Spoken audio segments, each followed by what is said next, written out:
Hello, and welcome to One Cool Thing, PC Mag's daily show where we show you one cool thing which we are testing out here in the PC Mag Labs. I am Sasha Sieg, this is Will Greenwald. Now, if you are watching us live on Facebook, please ask questions, make comments. Social Pete here will take your questions and comments and relay them to us, and we will have a full discussion of the issues of the day. If you are watching us later on YouTube, please like and subscribe. Consider coming over to Facebook at 10 a.m. on weekdays for a cool thing presented by PC Mag staff. Today we have a very cool, very, very unusual thing. This is the HP Omen X compact desktop and backpack. And why can't I get this thing out of the cradle? There we go. There's an eject button. Ah, okay. I just broke it. This is a backpack VR PC. Kind of. And Will, so why don't you describe what this thing is and who might want to use it? It is a small form factor gaming PC. It's $2,500 as is. It's a pretty powerful computer. Core i7, 16 gigs RAM, GTX 1080. Like, this is a pretty strong system, like, in this form factor. If you want way more power, you need to get like a full-size desktop. The only issue is, for what it is, it's kind of really weirdly designed and conceived, because this is not a backpack computer. It is designed to optionally be used with the HP VR backpack, this thing, which is an additional $500 on top of the $2,500 for the system. The backpack is $500? Yes. That's a $500 backpack we're looking at? It comes with two sets of batteries. Ah. Okay, so yeah, let's step through. Let's take a look at this backpack, which is kind of a key part of the system as we're describing it, and talk about how it works and what it does. The backpack's really just a harness for holding the computer. I can get it on right here.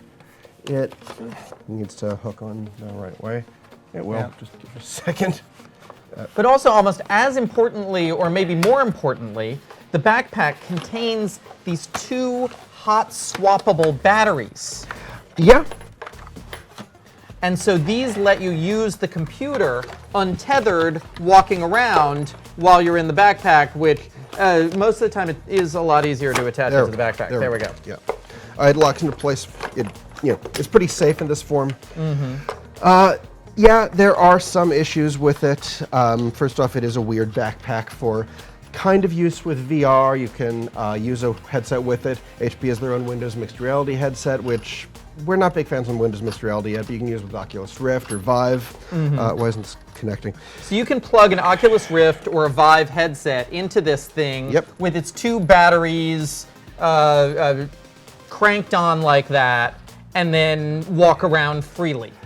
Sure, I mean, as freely as you want to when, you can't see anything in front of you, because it's still VR. You're still wearing a big headset over your head, and Windows Mixed Reality at least doesn't have a way to look in front of you. But Vive does. Kind of, yeah, it does. Yeah. Vive gives you those wireframes where the walls are. You can actually set that with, I believe, the Rift and Windows Mixed Reality as well, but it's still weird. You still need to clear out a big space to play VR. That's the way VR works. And it lets you sort of cut the cable. You have a cable running from the headset to the backpack right here. Yeah. But it's not like you're not trailing it under you or behind you, so you're not going to trip. But is that really worth spending $3,000?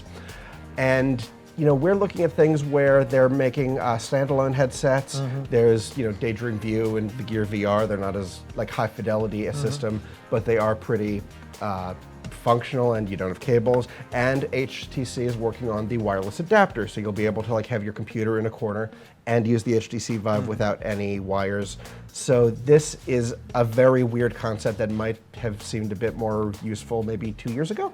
Okay, so let's look at this dock here and look at the ports that go on the dock. So if you're using this as a traditional desktop computer, it drops into the dock and you get all of the ports that you would expect from a traditional desktop. You have your two USB-A's, USB-C. Whole bunch on the back. There's full-size display port, HDMI, 3 more USB, Kensington lock, Ethernet, 2 power adapters, so I guess you can use 2 of them. Actually, because the 2 power adapters, what I noticed is, and I was playing with this over the weekend. So there is a special battery charger that you get for this, which charges those two batteries separately on the side, and it's hot swappable. Like, the batteries are hot swappable. Because it comes with 2 pairs, so you can switch them. Right, so you can keep swapping the batteries in and out of the charger and in and out of the backpack. this second power adapter here is a pass-through to go to the battery charger so that you can be running the desktop and then also charging the batteries on the side. So that's kind of useful. Yeah. Let's take a question. Does the dock provide any performance boost? Not that we've seen. It seemed to be pretty much the same mesh across the board. But I mean, let's talk about, I mean, the thing is, this is a powerful computer. This is, let me get up some... It's also a small form factor regardless. I mean, Right, you're still using right. limited hardware just because But it is it's- a small system. Right, but so what we have here is, where are we here? Yeah, this is a Core i7 7820, and as you can see here, yeah, it doesn't, measure up to the Origin PC Chronos, but you're doing decently. You're doing decently. You're doing decently, but there is also the issue that this is much more expensive than the Origin, the Corsair, even the Falcon is like $300 less expensive than this because they don't have this weird sort of flat backpackable design, and this isn't even including the, how am I not getting this And you right? have a GTX 1080 in here, so Right. you're not going to necessarily, you're not looking for even more graphics performance. Let's take another question. How would you rate the VR performance? It's fine. Honestly, it's comparable in performance to using with the Razer Blade Pro we usually do for testing VR systems. It's, high-end gaming notebook, small form factor gaming PC. Like this isn't SLI, it isn't doing anything like, $4,000, the most absurd hardware you can get, but it's good. Yeah, we were, so over the weekend, as I said, I was actually in the office walking around in mixed reality with this thing, and it is smooth. The controllers work fine until the controllers run out of batteries, and the Windows Mixed Reality controllers run on AA batteries. So Windows Mixed Reality, we really haven't been like that convinced yet compared with Oculus Rift or HTC Vive, because Yeah. it just isn't as strong an experience. Yeah, I mean, I would say Windows Mixed Reality is definitely firmly in third place. Like Cortana. But I was definitely feeling that if I had Vive hooked up to this, And it you would have can, been a lot of still fun. a Windows PC. Yeah, let's take another question. Does it get hot? Kind of like, as warm as a PC can, but it doesn't like overheat heat when you're on your back, or when it's on your back, and it's not absurdly hot, not like uncomfortably or like troublingly hot. It's just as hot as a computer that's running can reasonably get. I was pretty pleased by the weight distribution on the backpack. It's not an uncomfortable backpack for a 10-pound like harness. Yeah. But it's still just kind of weird. Now, my one big concern, before we take another question, my one big concern was that those two low batteries were running down pretty fast. Yeah, you're going to get about an hour of performance on each pair, and you can hot swap them, so like you can keep switching them out. But it's like that's not much. And to be fair, if you're using VR, you're not going to be wanting to keep the thing on your head for like an hour at a time to begin with, generally. But yeah, definitely battery performance is an issue, which is for any gaming system. But like this is, cord cutting has its disadvantages. Yeah, we were running back and forth, hot swapping the batteries basically just to keep the VR going, and that was, that was definitely an issue with the experience. We have another question. A couple other hardware questions. One, is it an actual desktop 1080 or is it a laptop version? And is the build customizable? This is not customizable. This is only one SKU, 2.97 gigahertz i7 7820, I think, and it's a Yeah. GTX 1080, which I believe is 7820. comparable. Huh? Oh, 7820, yeah. comparable to the, I think it's desktop comparable. So like it's the same as you'd get in another small form factor, not in a notebook. So it is, proper hardware, but Yeah. it's Yeah, if you look Yeah. here, on the graphics tests, we are comparable to the Corsair One Pro. the difference is the Corsair One Pro is what, 1200, 1600, like a grand less than this, not counting the backpack to begin with. But yeah, and so we're getting roughly the same frame rates on Heaven and Valley as the Corsair One Pro. So yeah, this is a GTX 1080. Though the Corsair One Pro does do significantly better in 3D Mark, like just not counting the frame rate. So I mean, it seems to be a bit more powerful, just how they set it up there.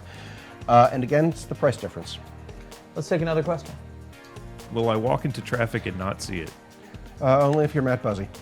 Yeah, I mean, this is one of the things that virtual reality is really struggling with right now is the interaction of virtual and real spaces. This is why, frankly, I like things like HoloLens more than any I like VR HoloLens as system. an idea. It just hasn't really come to fruition.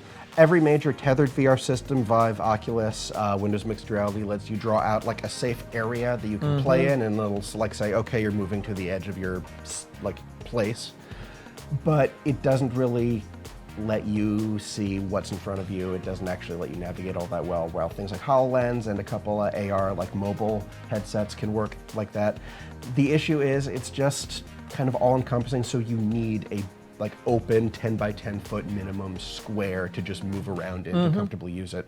And it's just very unwieldy in that way. Let's take another question. Okay, let's say you didn't care about VR at all, and you just bought this. There is no as- reason to purchase yeah. this if Not you at don't all, care no, about VR. No, Like there this are- is only for VR. 3 comparable models. Our editor's choice is the Corsair One Pro, and that is, I think, $1,600 or $1,200. It is significantly less expensive than this. It just looks like a smaller desktop PC. You're not going to wear it on your back, but it is small, and it's a PC that does better numbers than this. Yeah, the reason that this PC exists is to be wearable. Which And is the weird reason- that this is an extra $500 on top of it. Right, which and is the just reason kind of baffling. And the reason that it is wearable is for VR. There is nothing non-VR AR that you would do with this in a wearable context. So like this is premium priced so that you can be cutting edge on that VR experience. Otherwise, save yourself $1,500. We don't really have any complaints about like the hardware per se or how it works as a gaming system. It's just the design and price seems wildly unnecessary compared to a lot of alternatives. Well, except that. Yep. Except that. You see, I feel like in this webcast, we are having a bit of a difference of opinion here. And part of that is that I've used, for instance, the mobile VR platforms a lot. Right. And the functionality difference between those and, I know I keep harping on Vive, but I believe Vive is my personal leader. It's Okay. excellent. I think the Oculus Touch controllers are just far superior to all the other ones, but like the Vive headset is excellent. Yeah, fair to say. And I think that's legit. But the difference between those mobile VR experiences and Vive right now is still so huge. Oh, yeah. That I feel like if you want to explore Vive and you want to explore Vive without tripping over a cable, this concept is a concept that I find compelling. Or you could wait a few months until HTC comes out with a wireless adapter, which I tried at CES, and it lets you use it wireless. Okay, fair enough. Couple like weird things I want to point out with this. You know, it has an HDMI port in the base. You can it has an HDMI port out here for hooking up with a headset. You can just use it as a desktop computer. But Windows 10 doesn't work very well when your only display is a Windows headset. So the way they fix that is this workaround of, this is a mini DisplayPort EDID spoofer that tricks the system into thinking there is a primary monitor connected so you can use just a headset in backpack mode without it acting weird. That's the sort of solution that's needed for the Windows Mixed Reality and Windows Yeah. 10 VR platforms if you're using a backpack. Yeah, it's bizarre. It's actually it actually. I mean, criticizing Windows Mixed Reality as opposed to the hardware, it's actually even worse in that you cannot boot the system directly into backpack mode. Right. You have to boot the system with a traditional mouse and keyboard attached. Boot Windows, launch Windows Mixed Reality, and then initiate backpack mode, which is super frustrating because you just want to take this out in the backpack, turn it on, put on the headset, and have it work. And you can't do that because of the annoying way Windows works. Yeah, it makes me really curious about the like HTC Vive Freedom, that China-only standalone headset they're working on, which is still not coming to North America anytime soon. I've been, we've been trying to find out about it. No word on it coming to this continent. Something that really bugs me though about Windows Mixed Reality that we should address is it is the stupidest name.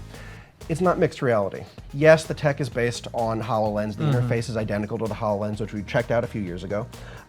But there's nothing mixed about it. It is virtual reality. You cannot even see in front of you, even though each headset has 2 cameras. It is virtual reality. There's nothing mixed. Yeah. Just So- a dumb name thing. Let's take another question. Yeah, why do they insist on calling it mixed reality? I don't know. I think they insist on calling it mixed reality. Branding. I think they insist on calling it mixed reality because they are trying to converge it with HoloLens.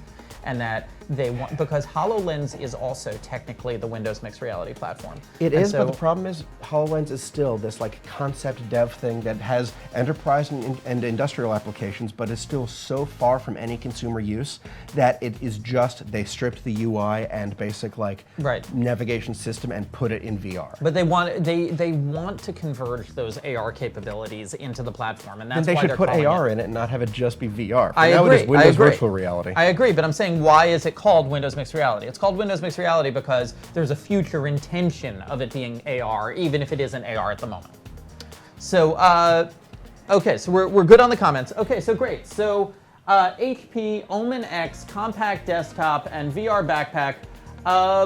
We kind of don't recommend this, do we? Yeah, we gave it 3 stars. It's totally fine for what it is, but what it is seems wildly unnecessary compared to kind of similar to computers that are much more affordable or cost the same and are much more powerful. So unlike the last time we did this, actually the whole Wolverine quote works here. Because it is the best at what it does, but what it does isn't very nice. Yeah, I could say that. Okay, so HP Omen X compact desktop and VR backpack is the Wolverine of small, and he's small form factor too. Wolverine is a small form factor desktop. Hugh Jackman isn't, but what? Hugh Jackman isn't. No, but the real Wolverine, you know, Wolverine. So it is the Wolverine of desktop PCs. This has been one cool thing with PCMag.com. The review is up on PCMag.com. We will be back institutionally tomorrow. I don't believe either of us personally will be back tomorrow at 10 a.m. on Facebook. But come and see who is back at 10 a.m. on Facebook. Or if you're on YouTube, like and subscribe. Thank you very much for watching. We'll see you then.